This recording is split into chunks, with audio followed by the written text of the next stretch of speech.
Good evening and welcome to Eagle Eye's Monday News at 6. Tonight we'll update you on how you can get involved here at Auburn through the Beat Bama Food Drive and our weekly involvement segment. Then we'll get you ready for Halloween with a visit from the Southern Ghost Girls and inform you on the city of Opelika's new digital platform. Next, we'll take a look nationally at President Biden's plans for the new infrastructure bill and the CDC's prediction on the trend of emerging COVID-19 cases. Finally, we'll see what national day it is and introduce you to our Pet of the Week. All that and more coming up on Eagle Eye's Monday News at 6.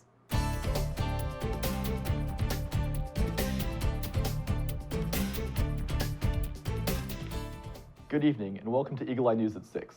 I'm Jack Greenwald. And I'm Hee Sun Yoon.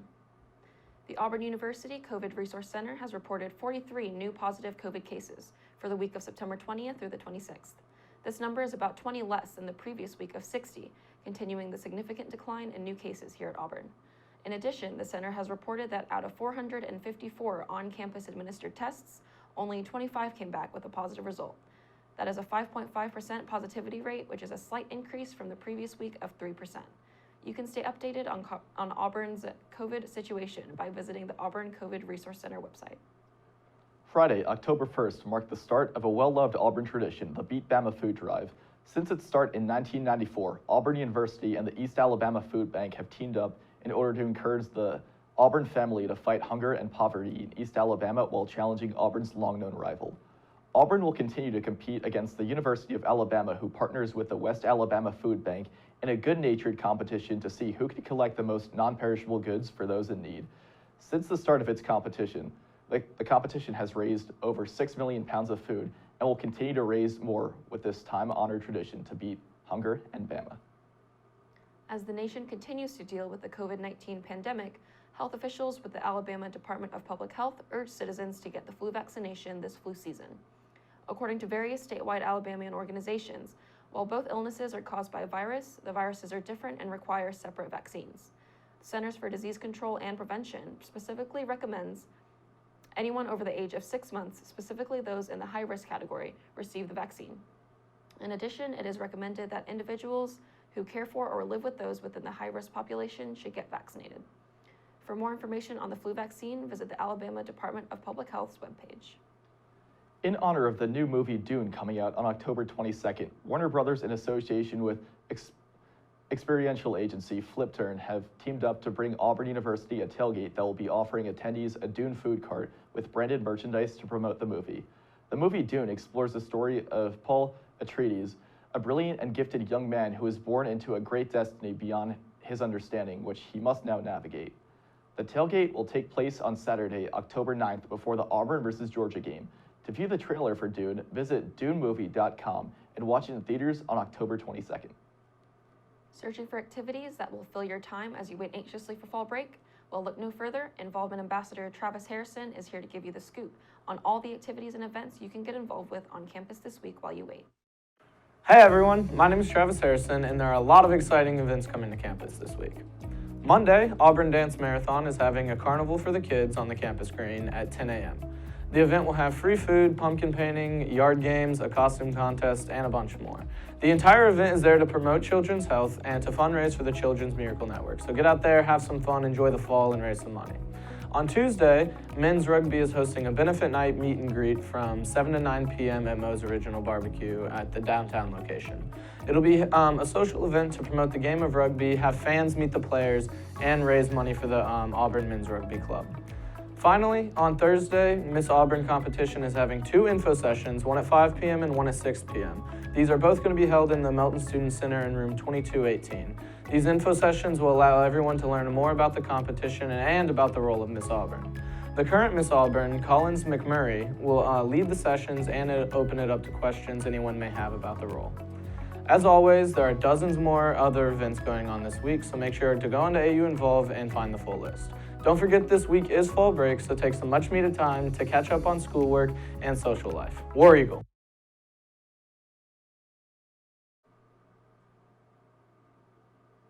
When we return from this short break, the city of Opelika is introducing a brand new digital platform to connect with their citizens on the Auburn Community Orchestra has announced its fall concert. You're watching Eagle Eye News at 6.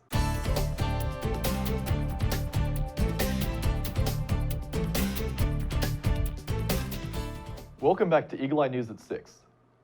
Auburn University's Warrior Research Center is once again bringing together top military professionals and tactical athletes for their annual Tactical Athlete Summit that showcases field research and new projects related to soldier training, injury prevention, medical treatment and rehabilitation, equipment and vehicle impact, and more.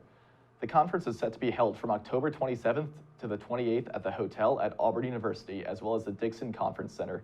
Keynote speakers, including various military personnel, will give talks and be present, as well as researchers and industry leaders across the country who will present posters, hold panel discussions, and share findings that are applicable to tactical athletes.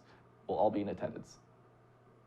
Are you curious about the paranormal? Well, you're in luck, because the Auburn Public Library is hosting the Southern Ghost Girls Paranormal Research Group on Tuesday, October 6th at 6 p.m.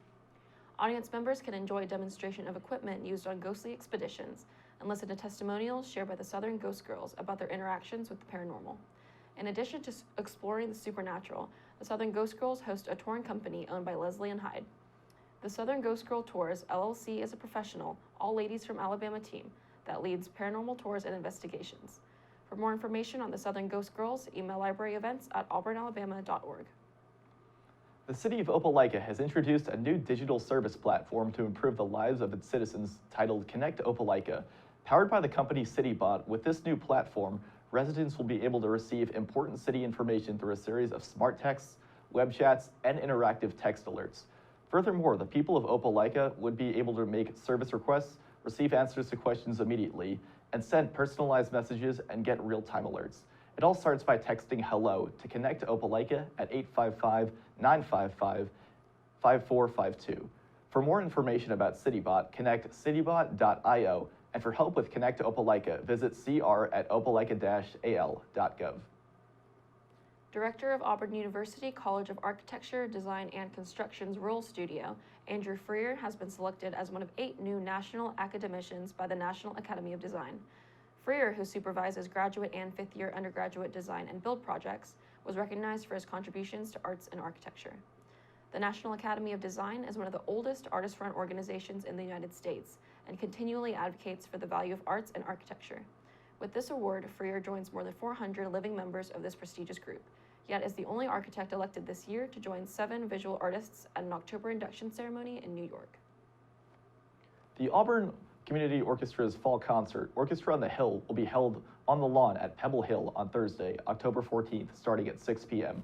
The concert is presented by the Caroline Marshall Drawn Center for the Arts and Humanities and the Jan Dempsey Community Arts Center, directed by Dr. Richard Pryor. The concert's programming will include songs like Star Spangled Banner, Pomp and Circumstance No. 4, and Pirates of the Caribbean.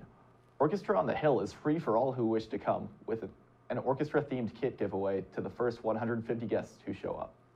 When we come back, we'll take a look nationally at the reproductive rights rallies held across the U.S. this weekend and how the CDC is predicting a decline in COVID-19 cases. You're watching Eagle Eye TV, Auburn's news leader.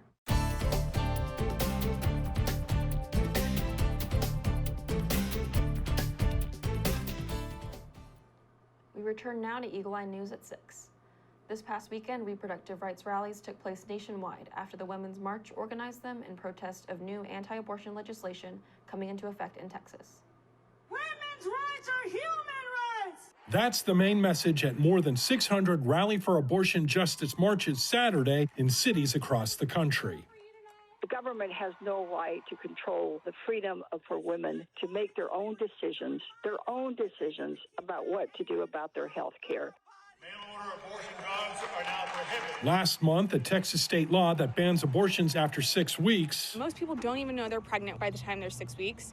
with no exceptions for rape or incest, went into effect. What Greg Abbott and the Texas Republicans are trying to do is an open defiance of the Constitution, and they will hear our voices today, y'all. The Supreme Court, which denied a request to block Texas's bill, returns Monday. Activists say they're worried other states will follow the Lone Star State's example and weaken Roe v.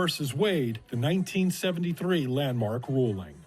I'm just curious what has changed in that time frame that makes our Supreme Court justices think that we have changed our minds about that.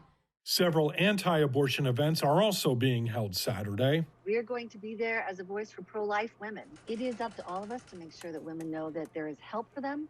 I'm John Lawrence reporting. Despite division amongst the Democratic Party, President Biden believes that the new infrastructure bill will advance, despite senior advisor Cedric Richmond saying that there is no timetable for the proposal. We're going to get it done. President Biden staying optimistic as two major spending bills remain in limbo on Capitol Hill. There is no reason why both these bills couldn't pass independently, except that they're not the votes to do it that way. The lack of votes from the Democratic Party comes largely from the price tag of the economic package, the Build Better Act. Progressives want $3.5 trillion, while key moderates, like Senators Joe Manchin and Kyrsten Sinema, say that's too much. We don't talk about it in terms of the number. We talk about it in terms of the needs that we need to meet for the people, in terms of the child tax credit, in terms of making sure that we bring health care costs down, in terms of prescription drugs, making sure that we make it more affordable. Although President Biden's $1.2 trillion infrastructure package got 19 GOP votes in the Senate in August, its fate in the House is now in question, with Democrats at odds over if it should be linked to the larger spending package. Bernie Sanders, the far left Democrats are driving the bus, and Joe Biden is just along for the ride. And some Republicans say the White House's plan will hit Americans in the wallet. People are feeling the bite of inflation right now when they buy groceries, when they buy gas, all of those things. And they think if this stuff passes, this massive spending and tax bill, that inflation is going to get much worse. I'm John Lawrence reporting. CDC forecast predicts that COVID-19 hospitalizations will continue to decline, which is contingent with what some governors are reporting about in their states. Yet concerns still remain about a winter surge in cases. Promising news as new coronavirus cases decline in some hard-hit communities across the country. We're starting to see a turning around of the curve and coming down. That is not an excuse to walk away from the issue of needing to get vaccinated. For the third straight week, the CDC forecast predicted decreasing hospitalizations. Some states, such as Kentucky, already reporting encouraging signs with ICU occupancy rates trending down. We're on a decline right now, based on not just the virus, but our response to it, our vaccinations, where people are wearing masks. So we want to keep that moving forward. In Georgia, the number of new hospitalizations and cases are also declining. But despite the progress, officials say there could soon be another surge. Given that our increase in cases and hospitalizations in 2021 were similar in timing to surges seen in 2020, we can only assume that a winter increase is also possible. Data from Johns Hopkins University show an average of nearly 2,000 people die every day from the virus. West Virginia's governor urging residents to get vaccinated, with the Delta variant still posing a threat. We're going through almost the eye of the storm right now. We think that we're at the peak level. Cautious optimism as America enters another season in the battle against COVID-19. In Washington, I'm Chris Wynn. When we return, Eagle Eye's AJ Rivera sits down with the head Camp War Eagle counselor and SOS orientation leader coordinator. Stay tuned.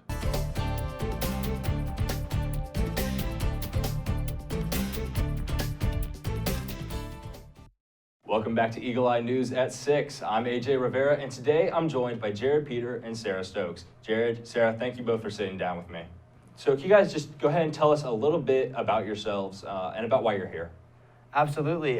So like he said, I'm Jared Peters. I'm from Milwaukee, Wisconsin, majoring in industrial systems engineering. And today I'm here on behalf of the head Camp War Eagle counselors, here talking a little bit about our program. Yeah, and I'm Sarah Stokes. I'm a senior majoring in exercise science from Ellicott City, Maryland, and I'm here on behalf of the orientation leader coordinators for the SOS program.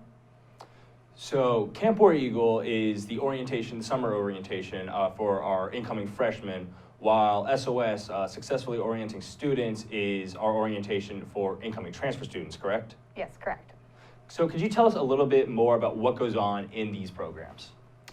So the main, at least on the Camp War Eagle side, the main kind of quo that we kind of go for is for those incoming students, making sure they have a nice transition from that high school level to the freshman year of college is an exciting and challenging time. But nonetheless, that's what we are here for. We're here for the students to be with them on not only their orientation day, but withstanding those relationships out through the fall. So we're really here to make sure that is a smooth transition for them and that they have all the resources and all the knowledge about Auburn that they need to know so they can be successful here at Auburn. Yeah, and SOS is very similar to Camp War Eagle, except we're dealing with transfer students instead of freshmen. So we're going through the same kind of resources, tips for campus life, everything like that, taking them on tours. So it's a very similar program, both of them. Now, you two both serve as the head of your respective programs. Jared, you serve as the head Camp War Eagle counselor, and Sarah, you're the orientation leader coordinator. Can you tell us, I know those applications are open now to be either a orientation leader or a counselor respectively. Can you tell us a little bit more about the application process?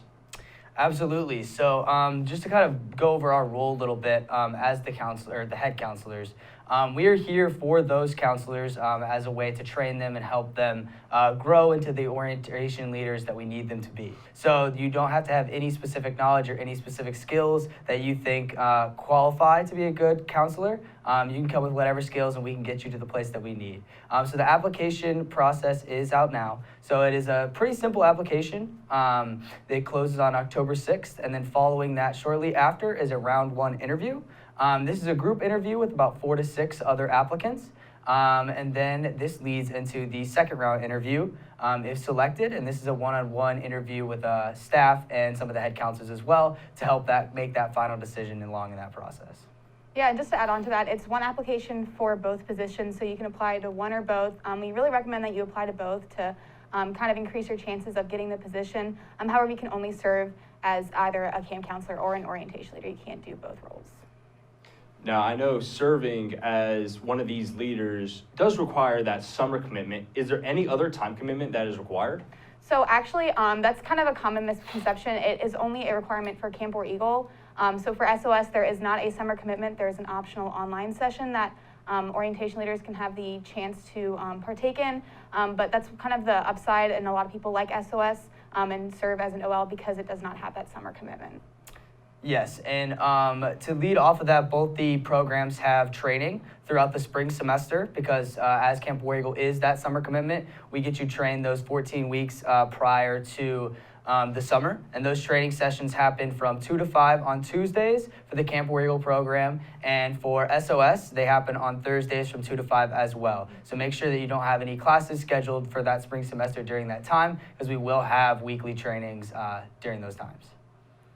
Well, can you guys just tell us, Jared as a counselor and then Sarah as an orientation leader, what has your favorite memory been working with these programs? Yeah, so it's such a joy to work with transfer students. They have such a great attitude about coming to the university, and one of my favorite memories, I remember we started out online, so getting that first in-person session was so exciting for us. So I remember after that session, I got a text from one of my students that he cherished his memories so deeply from orientation, and that he felt such a warm welcome to the Auburn family, which is really what we're aiming for. We want to make sure everyone's prepared to be students here and really feel like they're part of the Auburn family. Absolutely, and it is truly such a joy to be able to pour into these freshmen lives and to make a big difference. That's definitely one of my favorite memories, but I remember going back to my freshman year at Camp War Eagle, I had 1,000 questions and lots of anxiety and worries about coming to college and not knowing anything, kind of what the process was going to be like, and being able to go through that Camp War Eagle session and to be able to learn a little bit about things, see a little bit how a daily college life would look, and kind of look into some of the resources that are available here. It completely kind of eased my worries and anxieties before coming to campus. So as serving as a counselor, being able to do that for students was something that I really loved, as well as all the amazing memories I made with the other counselors. So the other 58 counselors are some of my best friends now, and it is all thanks to Camp War Eagle. So being able to share the summer with them, all while making an amazing impact and difference on those freshmen' lives is definitely something I'll cherish for a long time. Well, those definitely sound like some great memories. Are there anything else that the two of you want to add? Yeah, so this position is such a great opportunity to develop professional skills, learn about the university, and one of the biggest perks of the job, like Jared was saying, is meeting the other camp counselors and orientation leaders. I too have found some of my best friends and my orientation leaders. You get really close during sessions, during trainings, because you're with them a lot, so it's a really great way just to connect with people around Auburn and make some really lifelong relationships. Absolutely. It is such a great opportunity, and I definitely encourage anyone who has any slight interest to apply. I know orientation leaders and counselors can get a reputation of the crazy, the one specific type that we're looking for, but we're really looking to cover all ranges of all different types of people. So any path, any place you are in your life, I would definitely recommend applying if you have any interest, as well as we have a informational session this Thursday, actually, September 30th at 5:30 in FOI 189, where you can learn a little bit more about the specifics of the program, and you can meet all of the 9 head counselors and orientation leader coordinators. Well, Jared, Sarah, thank you both for sitting down with me and just answering some of the questions that we had about the application process to be a Camp War Eagle counselor or an SOS orientation leader. For everyone watching at home, make sure to stay tuned. We have a lot of great, exciting information coming up about stuff that's happening nationwide, as well as this week's Pet of the Week. You're watching Eagle Eye News at 6, Auburn's news leader.